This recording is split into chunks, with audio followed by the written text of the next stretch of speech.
Welcome to Women Who Kick Glass, the podcast that dives into the fearless women who changed history and the fights that are still shaping our world today. From suffragists to civil rights activists, these women refuse to back down, breaking barriers and demanding change. And now, here's your host, an advocate, a storyteller, and a woman who kicks glass herself, Ann Potenza. Today we're stepping into the world of a woman whose name you might not know, but whose fight for equality changed the course of history.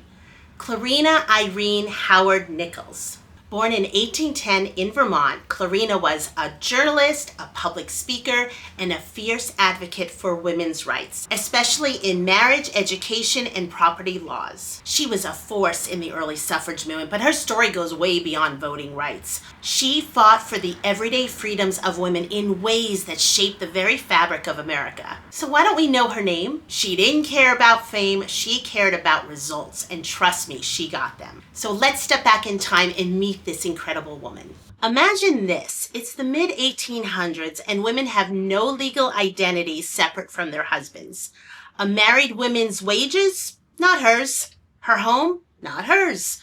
Her children? Not hers. If her husband has anything to say about it, Clarina Nichols wasn't having it. She was born in a prosperous family, but after her first marriage fell apart after 13 years, she found that she had to support her children and herself on women's wages, which was only about half to a third of what men were making. That's when her journalism kicked off and she began writing for a local newspaper. When she began writing for the newspaper, the editor soon became ill and she had to take over the duties, which made her become the editor-in-chief of this newspaper. Through this new profession, she became aware of all the movements of the day, from temperance and anti-slavery to women's rights to marriage rights, and this really got her going on the next part of her career of starting to take her messages out and traveling and sharing them with others in the community. Clarina traveled all over Vermont. She was organizing petitions. She was speaking before lawmakers.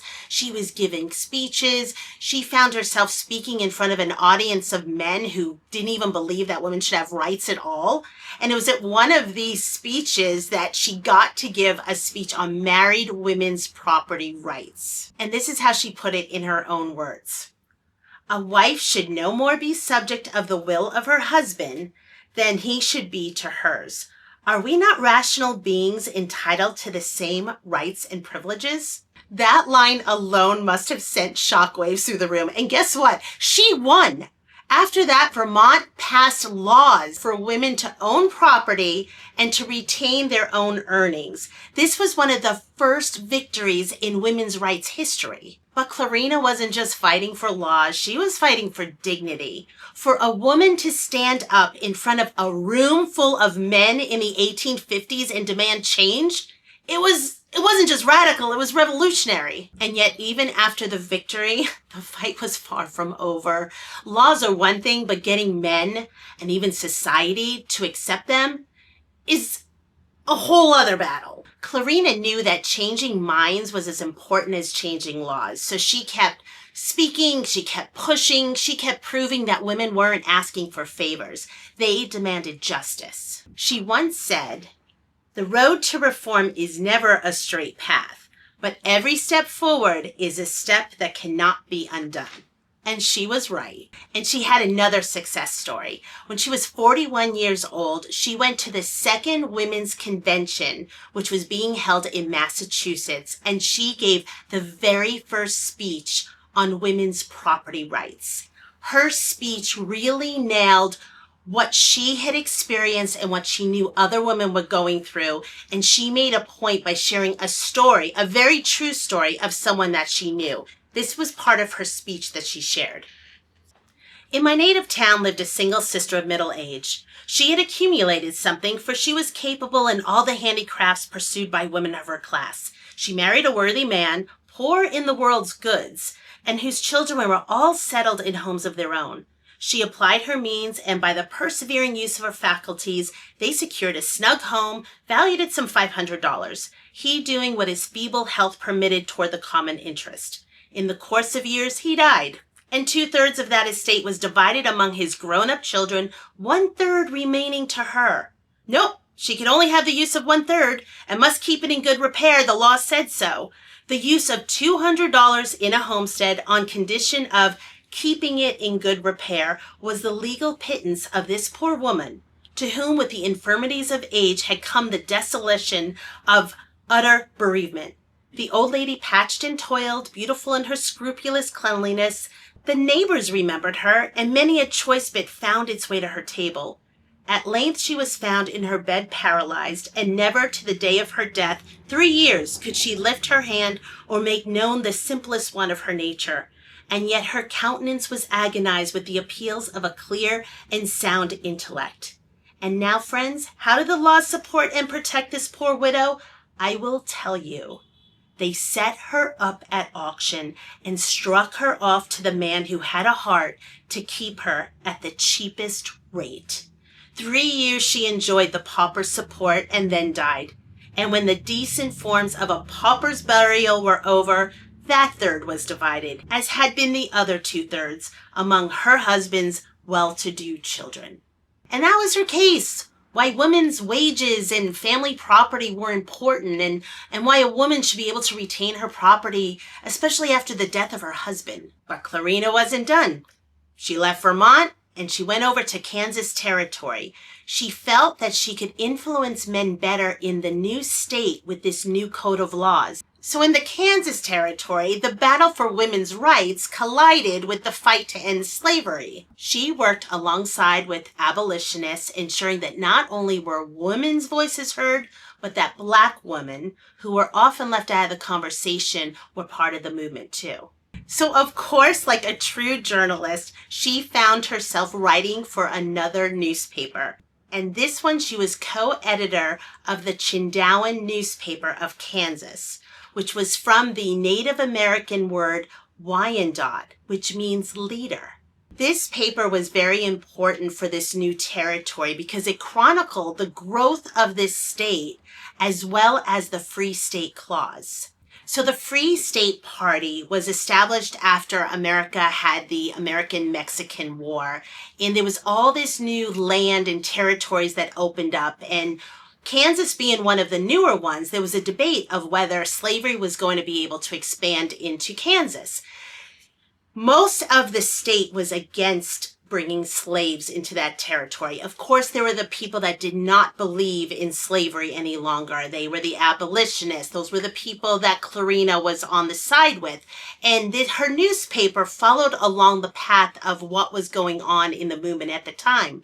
But there were also those who did not want Kansas Territory to have slaves, but not for the altruistic reason of slavery. They wanted to preserve the small white farms of all white families, and that's why they didn't want slavery to come into Kansas. So there were a couple of different viewpoints as to why they didn't want slavery in Kansas at this time, but the bottom line is they fought against it. But this brought us to, of course, when you have people who still believe in slavery, there were these Missouri ruffians that crossed over the border into Kansas.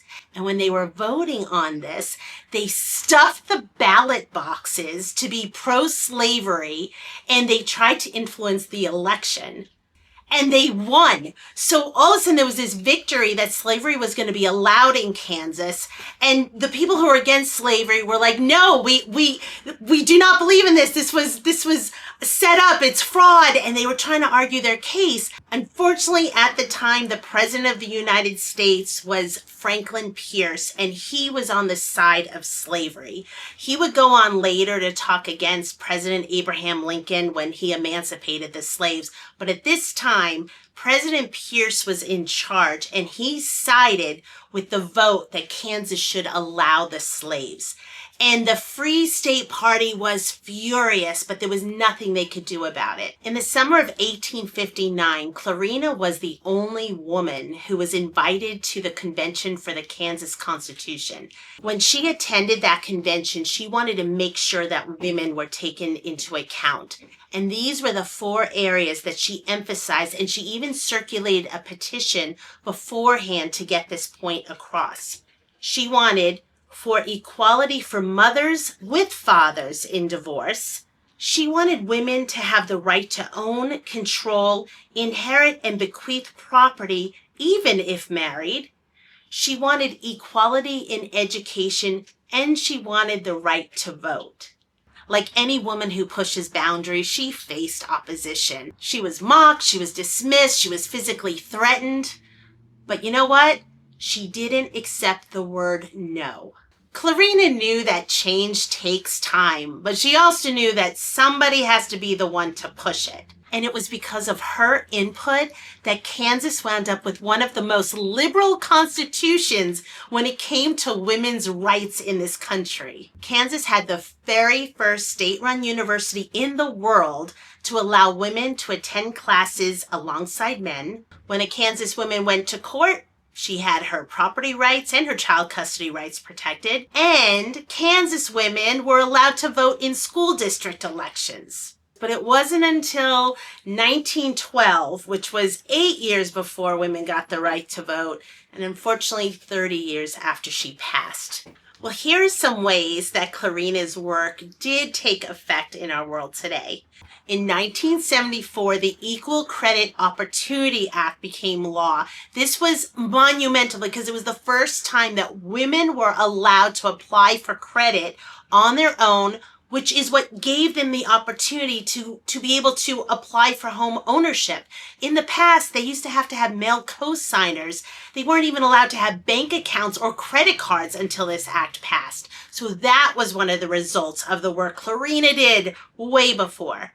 Another one was Title IX of the Education Amendment of 1972. Which prohibits sex discrimination in educational programs that receive federal funding, ensuring equal access and opportunities for women's education.